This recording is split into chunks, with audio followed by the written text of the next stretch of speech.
Cipher के document का कोई खुल जाना ये कोई इतनी बड़ी बात नहीं है। अगर कोई भी डॉक्यूमेंट मिसिंग हो तो वो प्राइम मिनिस्टर या प्रेसिडेंट या कोई मिनिस्टर की जिम्मेदारी नहीं होती है। वो उस जो दफ्तर का सेक्रेटरी होता है, जो भी सजा मिलनी है उसको मिलनी चाहिए। ये जज इतने जाहल हैं, मुजरमाना जहनियत के मालिक हैं जज हमारे, कि वो सिर्फ विक्टिमाइजेशन की खातर एक टोटली बेसलेस केस बनाकर किसी शख्स को विक्टिमाइज करने के लिए सजा दी जा रही है। कभी फिर इस तरह के तमाशे, जिस तरह की ये दिलावर और ये जुल्करनैन, ये जज बैठे ये कर रहे हैं, या आमिर फारूक कर रहा है, ये बदमाशियां कर रहे हैं, ये जज थोड़े ही हैं। पार्लियामेंट का काम ना करे, अदलिया का काम ना करे, हुकूमत का काम ना करे, पुलिस का काम ना करे, फौज पुलिस का काम करना शुरू कर दे, ब्यूरोक्रेसी का काम ना करे, कानून ना हो, आयन ना हो। ये मुल्क है जिस मुल्क को मैंने 1998 में न्यूक्लियर ताकत बनवाया था, उस प्राइम मिनिस्टर के जरिए से, जो टेस्ट नहीं कर डरता था टेस्ट करने के लिए। लुटेरे सियासतदानों के मुकाबले में मुझे फौज कबूल है। करोड़ों इंसान जो अपने घर छोड़कर पाकिस्तान आए थे, आज सब मायूस हो गए इस पाकिस्तान से, घर छोड़ के जा रहे हैं। वेलकम siyaset.vk से मैं हूं कार बका और इस वक्त मेरे साथ मौजूद हैं साबिक सफारतकार शमशाद अहमद खान सर। बहुत शुक्रिया आपके कीमती वक्त का। शमशाद साहब, इस वक्त एक केस चल रहा है, साइफर केस में इमरान खान को ऑफिशियल सीक्रेट एक्ट के तहत जेल में रखा गया और उन्हें बाहर आने तक बहुत से नाकदीन कहते हैं कि दूर दूर तक आप उनकी रिहाई नजर नहीं आ रही। साइफर का जितना भी ये केस चल रहा है, ये चलाया जा रहा है, ये बुनियादी तौर पर इमरान खान को विक्टिमाइजेशन के लिए किया जा रहा है। और बदकिस्मती ये है कि बिल्कुल अजीब तरीके से कि ये कह कर के कोई उसने साइफर का जो तार है वो गुम कर दिया है। हालांकि इस किस्म के केसेस की जिम्मेदारी ना किसी सियासतदान की होती है, ना प्राइम मिनिस्टर की होती है, ना प्रेसिडेंट की, ना किसी वजीर की। ये सारी जिम्मेदारी जो होती है, जो दफ्तर होता है उसका जो सेक्रेटरी होता है, प्रिंसिपल सेक्रेटरी जो इसको कहते हैं प्राइम मिनिस्टर का, और ये उसकी जिम्मेदारी होती है। अगर कोई भी डॉक्यूमेंट मिसिंग हो तो वो प्राइम मिनिस्टर या प्रेसिडेंट या कोई मिनिस्टर की जिम्मेदारी नहीं होती है। वो उस जो दफ्तर का सेक्रेटरी होता है, सिविल सर्वेंट होता है, ग्रेड 22 का जो अफसर होता है, ये उसकी जिम्मेदारी होती है। जो भी सजा मिलनी है उसको मिलनी चाहिए, ये पहली बात है। और ये दूसरी बात ये है कि साइफर के डॉक्यूमेंट का कोई खुल जाना ये कोई इतनी बड़ी बात नहीं है। ये साइफर का डॉक्यूमेंट बिल्कुल उसी तरह है जिस तरह डिप्टी कमिश्नर अपने कमिश्नर को कोई सीक्रेट डॉक्यूमेंट भेजता है, तो हमारे फॉरेन ऑफिस में भी यही होता है कि हमारे मिशंस जो फॉरेन ऑफिस को जो भी एक कोई डॉक्यूमेंट भेजते हैं, डॉक्यूमेंट नहीं होता, कोई मैसेज भेजना होता है, तो वो एक सीक्रेट कोडेड वर्ड्स में होता है। और वो कोडेड अगर कॉम्प्रोमाइज किसी स्टेज पे हो भी जाए तो कोई फर्क नहीं पड़ता, हम लोग अपने कोड उसी वक्त बदल लेते हैं।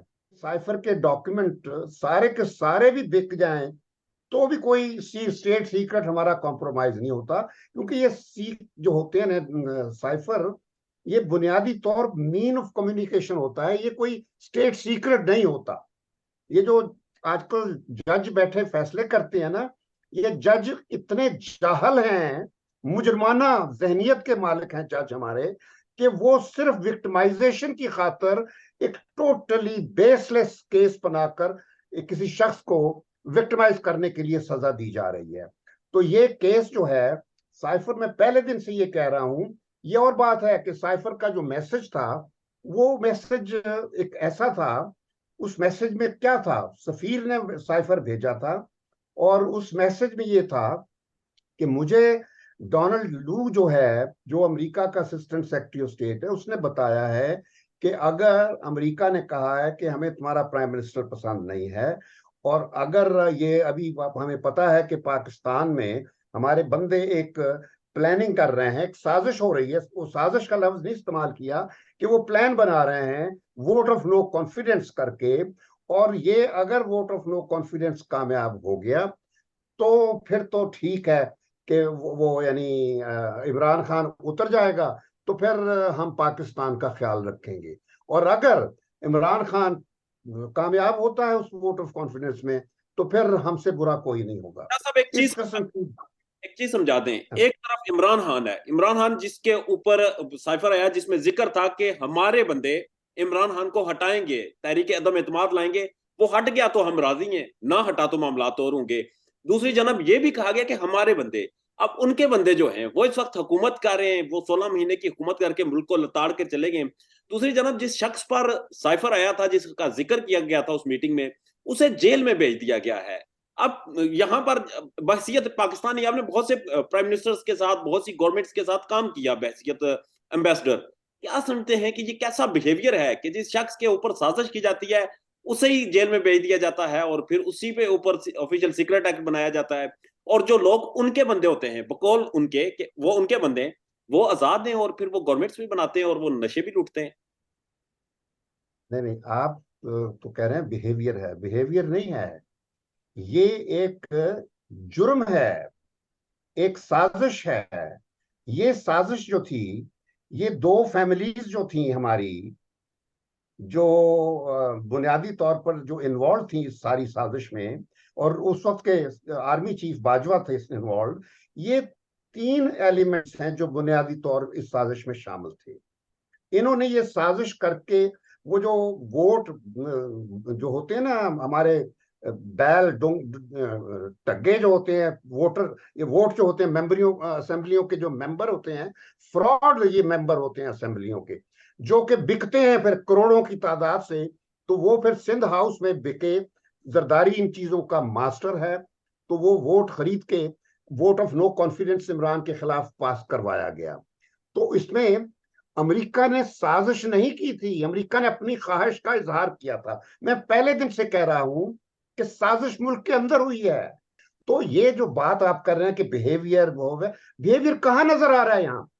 जिस मुल्क में पार्लियामेंट कानून साजी ना कर रही हो, जिस मुल्क में अदलिया जो है वो इंसाफ नहीं कर रही, बिल्कुल नहीं कर रही, और ये बड़ी पुरानी रिवायत है, ये जस्टिस मुनीर के जमाने से ये चल रही है।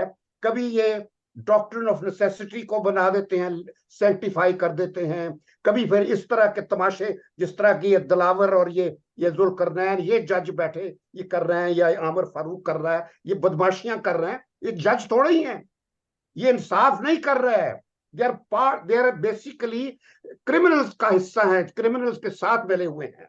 तो मकसद मेरा कहने का है, आज जो कुछ हो रहा है ये 1971 की ट्रेजिडी से भी बदतर है। ये जो यहाँ पे आज की दुनिया में 21वीं सदी में जो कुछ आप देख रहे हैं, असली पाकिस्तान चला गया।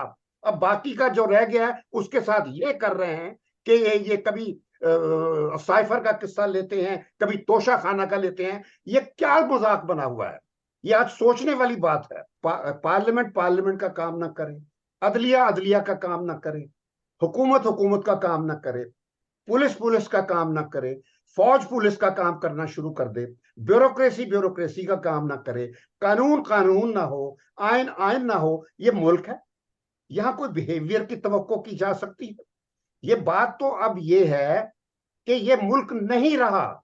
मुझसे पूछिए, मैं कहता हूं, मैं अब ऑनेस्टली मैं कहता हूं कि मेरे पास कोई चॉइस होती तो मैं अब कब से छोड़ के चला जाता। जिस मुल्क को मैंने 1998 में न्यूक्लियर ताकत बनवाया था उस प्राइम मिनिस्टर के जरिए से, जो टेस्ट नहीं कर डरता था टेस्ट करने के लिए, अमेरिका से खाइफ थे।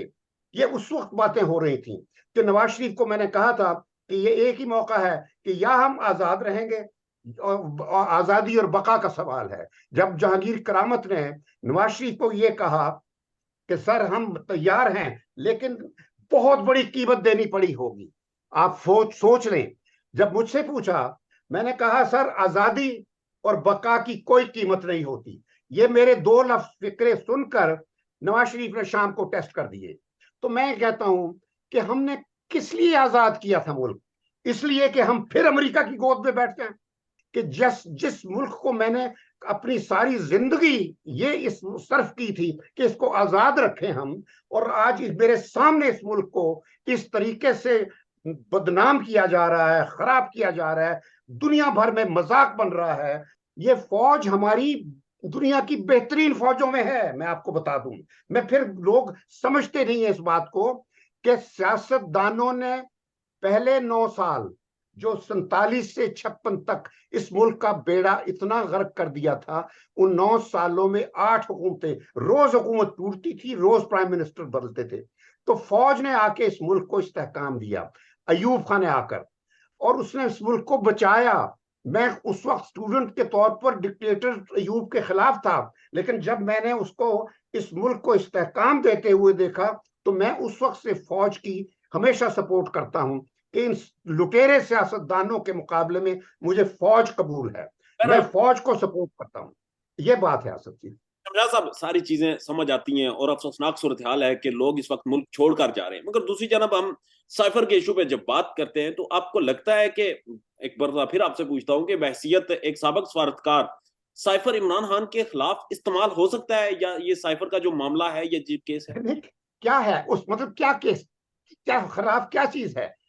कुछ सीक्रेट है, कुछ स्टेट सीक्रेट है? असल चीज जो जाहिर हो रही है वो एक है कि इमरान के खिलाफ एक साजिश थी जो सियासतदानों और जनरल बाजवा ने की। और जनरल बाजवा के बारे में और बहुत सी चीजें हैं, मैं बता दूं, ये भी मैं अब तक जिक्र नहीं करना चाहता था, लेकिन ये है कि वो इस हद तक आगे बढ़ गया था अमरीकों के साथ, उसकी गुफ्तगू थी।